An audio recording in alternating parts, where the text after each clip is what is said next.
కేంద్ర నిధులపై శాసనసభ వేదికగా వాడివేడి చర్చ సాగింది. కేంద్రం నుంచి 13 లక్షల కోట్ల నిధులు విడుదలయ్యాయన్న బీజేఎల్పీ నేత ఏలేటి మహేశ్వరరెడ్డి వ్యాఖ్యలపై మంత్రులు తీవ్ర అభ్యంతరం వ్యక్తం చేశారు. పన్నుల రూపేణా 60 లక్షల కోట్లు పుష్కర కాలంలో తెలంగాణ ప్రజలు వాటాగా వసూలు చేశారని గుర్తు చేశారు. హక్కుగా రావాల్సిన నిధులపై బీజేపీ సభ్యులు రాద్ధాంతం చేయడమేంటని మంత్రులు శ్రీధర్బాబు, పొన్నం ప్రభాకర్ ఆక్షేపించారు. కేంద్రం ఏమిచ్చిందంటే ఏమిచ్చిందో చూపించాను. 13 లక్షల కోట్ల రూపాయలు కేంద్రం ఇచ్చిందని రుజువులతో సహా రుజువు చేస్తే కూడా దాని మీద మాట్లాడారు అధ్యక్ష. తెలంగాణ భారతదేశంలో భాగమా లేదా? 60,000 కోట్ల రూపాయలు ట్యాక్స్ రూపాయన ఈ రోజు తెలంగాణకు సంబంధించిన ప్రజలు కడతా ఉంటే వారు ఇచ్చింది ఎంత అధ్యక్ష? ఏం మాట్లాడుతా ఉన్నారు సార్? వారు 8 మంది పార్లమెంట్ సభ్యులు ఉన్నారు, 2 కేంద్ర మంత్రులు ఉన్నారు అధ్యక్ష. వాట్ ఆర్ వి గెట్టింగ్ అధ్యక్ష?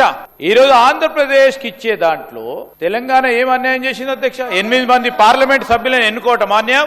కనీసం సగమని ఇవ్వాలి కదా అధ్యక్ష. ఈ రోజు ఇవ్వాల్సిన ధర్మం ఉంది అధ్యక్ష. ప్రతిసారి మాకేదో భిక్షం వేస్తున్నట్టు, తెలంగాణ రాష్ట్రానికి ప్రజలకు అందరికీ దానం వేస్తున్నట్టు మాట్లాడుతున్నారు. అది సరికాదు మహేశ్వరరెడ్డి గారు. కేంద్రం ఇవ్వాల్సిన అవసరం ఉంది, బాధ్యత ఉంది. ఆంధ్రప్రదేశ్ కు ఎన్ని నిధులు వస్తున్నాయి, తెలంగాణకు ఎన్ని నిధులు వస్తున్నాయి అంటే తెలంగాణ ప్రజల కోసం కొట్లాడే బాధ్యత మీకు లేదా?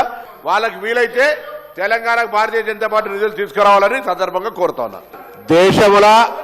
దేశంలో 29 రాష్ట్రాలకు ఇచ్చి మేము ఇచ్చిన చెప్తే ఇది మంచి అసత్య ప్రచారం అధ్యక్ష, సత్యదూరం ఇది.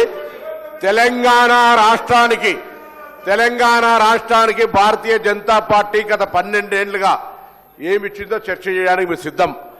మా తెలంగాణకి ఇది కావాలని శాసనసభ వేదిక కోరండి. పక్క ఆంధ్ర రాష్ట్రం తీసుకుపోతుంటే ప్రేక్షకుల్లాగా చిన్న బాలుడు ముద్దుపప్పు తిని కూర్చున్నట్టుగా కూర్చుంటే వీళ్ళు మాట్లాడితే ఎట్లా అధ్యక్ష? భారతీయ జనతా పార్టీ తెలంగాణకి ఏం తెచ్చిందో చెప్పి మాట్లాడమని చెప్పి కోరుతా ఉన్నా.